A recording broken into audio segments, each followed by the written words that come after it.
I am going to take you back to March 6, 2009, in Geneva, Switzerland, where Hillary Clinton, back then US Secretary of State, met with Sergei Lavrov, who was the Russian foreign minister. She gave him a gesture gift, a goodwill gift, with a symbol of a red button. It meant to signify the reset of the US Russia relations. The button was supposed to be labeled with the Russian word for reset. And don't, my friends Russians, please don't kill me if I mispronounce it. It's called perezagruska. Perezagruska. That's the word, the Russian word for reset. However, it was incorrectly labeled with peregruska, which actually means overload or overcharged. Well, the reaction was that Lavrov pointed out the error with a smile, saying, "You got it wrong." But despite the mistake, obviously, both officials laughed about it and the meeting continued without further issue. While the error did not really or did not have a significant diplomatic fallout, it was an embarrassing moment that highlighted the importance of accuracy and attention to details in diplomatic protocol. So, you guessed it, today's episode, International Protocol and Etiquette. We will embark into a fascinating journey that will show us what is these two terms are about. And I am thrilled to be joined by a true maestro of diplomatic finesse, Melissa Sayers, a renowned expert in international protocol, alongside my co-host Maria, who just came back from Mexico and be heading to Brazil pretty soon. Welcome, Melissa, and hello, Maria. Hi, thank you so much for having me. I'm so excited to be here with you, ladies, and we're all M's, M's, M's, M's. So this is the three Yes. musketeer days. Yeah. Oh, yes, I didn't even realize. Okay, wonderful. Now, I don't know where to start, but you're going to help me because we know for sure that there in the global business arena, we see a lot of deals fall through unexpectedly. We've seen so many political gaffes that make headlines. And so often we don't think about the importance of protocol. We think this is a subtle thing, but it is a crucial discipline that we should be aware of if we are doing business internationally. What do you say, Melissa? Absolutely. And that's one of the examples I use in my training. I love that example. I show all sides of the aisle, kind of all their mess ups. Protocol really came about from the Congress of Vienna that was, I believe, in the 15 or 1600s. They had to figure out a way they had all these kings and queens and dukes coming to meet, and they had to figure out a way of how do we put who goes first or whatever. So it really has started to keep order and to keep decorum and to keep respect. So protocol really comes and stems from respect. And for me, the difference between protocol and etiquette is that protocol are these rules that basically the entire world, especially in the diplomatic world, but you see it now in business and in academia, that we really live by. It is the way that people are seated, it's precedence, it's how flags are displayed, it's all this stuff. Doesn't matter if you go to Morocco or if you go to Monaco, the flags like of other countries when people are visiting, they're going to be displayed the same. Whereas etiquette is more so, it definitely is cultural, but it's based on the person, based on the people. If I go to your house may be a home where we don't wear shoes in the house. That's your etiquette versus my house, come on in, track the mud, it doesn't matter. Or if you're having a wedding with your family, the etiquette could be we do dancing at the end, whereas someone else's we have a cocktail reception. So etiquette is much more, it still very much matters, and you need to know your host and where you're going, but it's more fluid. We can't say from New York to Florida that etiquette is exactly the same versus protocol should be the same. Uh-huh. So protocol, from what I understand, the protocol is more in politics and all government affairs and etiquette daily practice. I would say so, but you also see it in business a lot, especially I'm from America, I'm based in Central Florida, especially working overseas in various regions, doing a lot of work in the Middle East and in Uh-huh. Asia. Protocol matters. How you give business cards in Asia is very important. In certain countries, you do it with two hands. It's really great if you have your language on one side and their language on the other. I tell this story, one story for y'all. My very first trip ever that I led, my delegation, I was in Seoul, then Beijing and Hong Kong. And I was with the president I was staffing. And this is my first time literally in Asia. And we had a greeting line, receiving line, which is also something that protocol we do. And somewhere along the line, we lost our translator. And so my president had a beautiful way of, he could pronounce languages so well. He sounded like a native tongue. He wasn't, but he sounded it. So we were in South Korea, and the Republic of South Korea, and this gentleman came up and gave him his business card, and my president said in beautiful way he could, thank you or something in Korean, and the gentleman spoke back because the gentleman thought he understood. And my president just stood there with the guy's business card, and the guy asked again or said his thing again, and we had no idea what he was saying. And this gentleman, probably in his 70s or 80s, was so offended, he pulled his fist back like he was going to punch my boss because he was so offended. And luckily, someone stepped in. He was asking for my president's business card in return. One, that's something that I should have known was brand new in protocol. You always give a card back. But two, that's how important that kind of stuff is. You could get punched in the face. So that's just a story that I like to share, that it does matter, and it is definitely a sign of respect. Oh my goodness. So if you don't want to get punched on the face, definitely speak with Melissa before you travel to any country out there. We want you back safe. Exactly.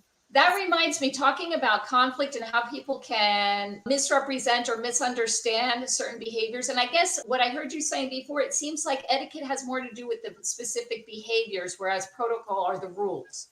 So I had heard, as you were talking about the protocol of giving a card, a business card with both hands, especially in Asia, I lived in Mexico for many years. And even though they're not quite as formal about handing over their business cards, I remember hearing a person that I was working with mention that he was annoyed at his American counterpart because the guy in front of everybody, he just kind of like started shuffling his business cards and throwing them on the table to give it to everybody. And everybody was like, and this guy was like, what the heck? He just kind of like threw his business cards down. Like, we're not that important. Like, he didn't, it seemed like he was being dismissive of us.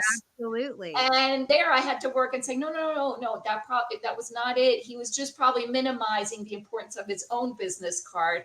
But the way it comes across, I mean, you can have the best intention when it comes to your behavior, but the way it comes across can be totally offensive because, I'm trying to minimize the importance of my business card, but I don't realize that I'm offending you because it looks like I'm minimizing your importance by throwing the card at you. Exactly. And the other thing, we in America, like, we like to take notes, and taking notes kind of shows you that I care. But don't you dare write on someone's business card. That's that's a common practice here. Like, okay, Maria is here. She lived in Mexico. She's like, I would totally do that. But oh my goodness, talk about another offense. And you literally are supposed to put the business cards out on the table in order. You really study them. Don't, so it's those little things can make or break business deals. So is that considered etiquette or protocol? The different rules of managing business cards. What would you consider that? I would still consider that protocol. Okay. That's that country's, understanding their protocol, their protocols. That would fall into what I would used to do would be a protocol brief. But that is a good point, because it does kind of vary from, the US. It's hard to count the US in with any of this mix because we're so, not, I don't want to say not refined, but we're still such a baby country compared to everywhere else. But yeah, in most areas you don't write on the business cards, and you definitely don't just shove them in your pocket or anything. So what would you suggest to anyone going on a mission, going on a trip as far as business, either meeting high profile people or just going to do presentation as an example for sales product or services? What would you recommend? I mean, there are many trained protocol officers like me. I'm a certified protocol officer. We went to a school in Washington, D.C. So there are companies like mine where you can get on the phone with me. We can do a brief. There's great books out there. Obviously, Kiss, Bow, Shake Hands, Do's and Don'ts, Do's and Taboos. There's Robert Hickey, a good friend of mine. He has a book of all honorifics. So if you're going, especially like again in the Middle East, if you're working with sheikhs and emir, like all these different titles, everybody's an HRH. Like how, what do you do? So you reach out and you do your research, even if it's just touring. You need to look and see what you're doing. Once again, it's sign of respect. If you want to be successful in business, don't travel without having at least done some research. Well, as far as the rest of the world, like you said, we are still baby country, and we do things differently. For anyone out there watching us or listening to us, can you walk us through the American protocol or even etiquette, whichever you choose? What would it be? Let's say a networking event. Let's start there. A networking event. What should I do if I am going to an American networking event? I don't know anything about, or I don't know much about the culture. Where do I start? What do I do? So an American networking event would probably fall on the side of etiquette, because you're going to look of what region are you going to? Are you going to the Northeast? Are you going to the South? Are you going to Central? Where are you going? Like if you're in the South, if you're especially one in the deep South, like you're not going to rush things. You're not going to, these people, they take their time, but it's also kind of known that a lot of things that are said, maybe they don't necessarily mean. They'll say bless your heart, and of course, but there's no that there's gatekeeping there. Whereas if you're up in New York at a networking event, they want to be the guy that gets all the business cards. They want to do wheel and deal. I lived in DC for many years, and the joke was always shake your hand. What do you do? What can you do for me? And oh yeah, what's your name? Like that's how it worked there. So I think that goes more along the lines of etiquette if you're somewhere new. But I think also people are, aside from the gentleman that almost punched my boss, people are generous and people understand that, like, I have never done, and I have never been to Alabama. I don't know what y'all's etiquette is here. What can you guide me? Or did I just make a faux pas? Like, what did I do? And people are very forgiving. I think if you just kind of ask on site, like, how does it work here? And just to kind of go in without the attitude that you know everything. If you go in with a little bit of humility and curiosity, that will go a long way, from my own experience, because I don't know a lot. So I've had to do that a number of times. Absolutely. I know you were recently in Switzerland, I believe. Was it Switzerland or France? Most recently, I was in France in June, but I was in Switzerland. I was in Davos and Zurich in January. So take your pick. Do you So have a story, like a fun story? I'm curious. Oh yeah, I'm like, you must have lots of great stories of people that have either shared with you or that you might have been privy to at some point. Oh, goodness gracious. Let me think. I mean, I have my own personal story of like literally falling down the escalator at well, here's a fun story. It's not super protocol based, but I was meeting up with my boss who came from The Hague, he and his wife, and I did not. This is the other thing. Like if you are in charge of a delegation, if you're looked at as a point person, you better know all the details. You better get on top. I didn't book this cute little boutique hotel that my counterpart booked. Well, the boutique hotel in Paris that my counterpart booked, my boss gets in from The Hague, like they do not have dry cleaning. They did not like want to help me. They are nothing they could do. And my boss had a wrinkled suit that he needed for that night. And so I am in Paris. I don't speak French. And I also have to go do some touring with my boss. So I am running through the streets of Paris with a suit and his wife's dress. And I am just kind of spinning on a dime, thinking, what am I going to do? And I'm walking through the streets, and the dry cleaners were all closed. Like afternoon after 12, they shut down. And I saw a clothing shop, and I was like, "Parlez-vous English?" And she's like, "Yes." And I was like, "Is there any way that you could steam these two items for me? Like, do you have a steamer? Here is some money. Like, I will be like, I promise." Like, and so literally, like, it was like an act of faith. I left like his clothes with them. I said, I will pay you, big whatever. And for 5 hours, I came back and I got the items. They were steamed and perfect, and everything worked out. But those kind of things are really funny, because you're just, it's you've got to think on your feet. That's one area that was a stressful moment, because like I can't leave the man naked, and I can't leave him wrinkled. So what are we going to do? That was quick thinking, man. I gotta admire it. That's great that you did that. Another time we were doing work in Oman, and I don't speak Arabic, and I'm a woman like in the Middle East, and we were going to meet with the minister of higher education, and we had some fantastic gifts made. Gift giving is very huge. There's a lot of research that needs to be done when you're doing gift giving. And I worked with an amazing gentleman in DC that did so many gifts for the presidents and for princesses and all this stuff. And I had all these gifts created, and my gifts were locked up somewhere in a FedEx or a DHL. And it was like 7 a.m. in the morning. The place wasn't open. Nobody was there, and I am panicking. And so this is where relationship building comes in. Like, I built a relationship with the hotel staff.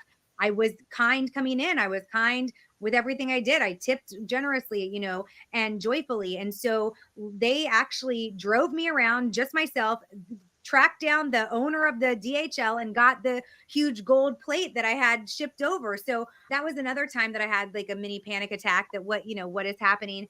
And then another fun gift thing is I traveled with a bust of George Washington, like about this big, in a carry-on bag from Florida to California. And so that was really fun to get through TSA. So gift giving is really interesting, and relationships really matter.